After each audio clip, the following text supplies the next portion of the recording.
अनवान खुशी का फरीब एक दवा का शिकार हाय एक कौन मान रहा था। वह कुदाल और बेलचा उठाकर खेतों में निकल जाता। कई महीने उसने सख्त गर्मी में जमीन का सीना चीरकर बीज बोए थे। बारिश न होने की वजह से गांव के बेशतर किसान मायूस थे। लेकिन रहमत की जमीन कुछ बुलंद थी। पानी कम भी होता तो वो गंदम को संभाल लेता। वो खुश था।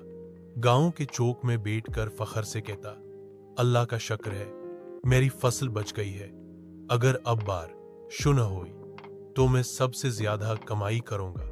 एक दिन जब सूरज खूब चमक रहा था, उसने आखिरी बार खेत की घोड़ी की। उसकी नजरें सनहरी गंदम पर थीं, जैसे खजाने पर हो।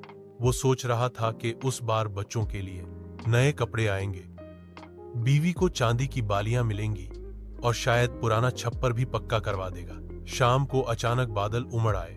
गांव वाले खुशी से झूम उठे, लेकिन रहमत के चेहरे पर फिक्र की परछाइयां थीं। अब बारिश न हो, अब बहुत देर हो चुकी है, वो बड़बड़ाया। फिर आंधी आई और मूसलाधार बारिश, ऐसी बारिश जो जमीन को नगल जाए।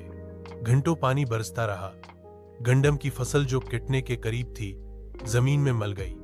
मिट्टी, पानी, फसल सब एक कीचड़ बन गए। सुबह जब रहमत खेत में पहुंचा, उसके पांव कीचड़ में धंस गए। उसने गेहूं की बालियां हाथ में उठाई, वे काली पड़ चुकी थी। खामोशी से वह जमीन पर बैठ गया। आंखों में आंसू थे, दिल में एक खाली पेन। उसी लम्हे उसे गांव का एक बूढ़ा किसान याद आया, जो हमेशा कहता था, किसान की खुशी तब तक खुशी नहीं जब तक सल घर में ना आ जाए।